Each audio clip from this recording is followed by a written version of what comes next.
Wherever you go, whatever you do, throw a little at it. Omax, Vest and Briefs. June 12ஆம் தேதி குஜராத் மாநிலம் அகமதாபாத்திலிருந்து London செல்லவிருந்த ஏர் India விமானம் விபத்துக்குள்ளானது. இதில் 260 பேர் பரிதாபமாக உயிரிழந்தனர். இந்த விமான விபத்துக்கு பல்வேறு காரணங்கள் கூறப்படுகின்றன.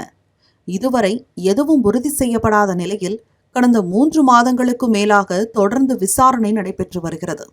இதனிடையே விமான விபத்தில் உயிரிழந்த 110 பேரின் குடும்பத்தினர் ஏர் இந்தியா மற்றும் விமான தயாரிப்பு நிறுவனமான போயிங்கிற்கு எதிராக அமெரிக்க நீதிமன்றத்தில் வழக்கு தொடர்ந்தனர். அமெரிக்காவை சேர்ந்த சட்ட நிறுவனமான பீஸ்லி ஆலன் சார்பில் நடத்தப்படும் இந்த வழக்கில் மைக் ஆண்ட்ரூஸ் என்ற பிரபல வழக்கறிஞர் வாதாடி வருகிறார். இந்நிலையில் செய்தி நிறுவனம் ஒன்றுக்கு பேட்டியளித்த அவர், உயிரிழந்தவர்களின் குடும்பத்தினருக்கு அறிவிக்கப்பட்ட இழப்பீட்டுத் தொகை போதுமானதாக இல்லை எனவும், விபத்து தொடர்பான முதல் தகவல் அறிக்கை பல்வேறு கேள்விகளுக்கு வித்திட்டுள்ளதாகவும் தெரிவித்துள்ளார்.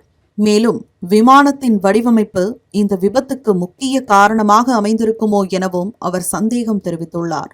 கழிவறை உள்ளிட்ட பகுதிகளில் நீர்க்கசிவு ஏற்பட்டு மின்சார பாதையில் பாதிப்பை ஏற்படுத்தியிருக்க வாய்ப்புள்ளதாக கூறும் அவர், இது தொடர்பாக ஃபெடரல் ஏவியேஷன் நிறுவனம் சுட்டிக்காட்டியுள்ள தகவல்களை மேற்கோள் காட்டியுள்ளார். நீர்க்கசிவுதான் இந்த விபத்துக்கு காரணம் என்றால் விமானத்தை வடிவமைத்த போயிங் நிறுவனம்தான் அதற்கு பொறுப்பேற்க வேண்டும் என வழக்கறிஞர் மைக் ஆண்ட்ரூஸ் வலியுறுத்தியுள்ளார்.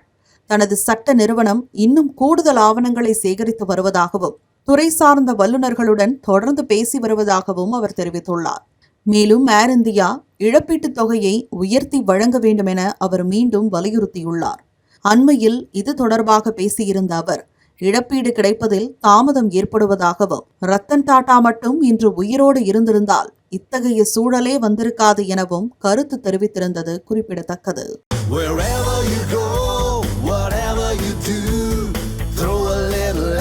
Omax, Vest and Briefs.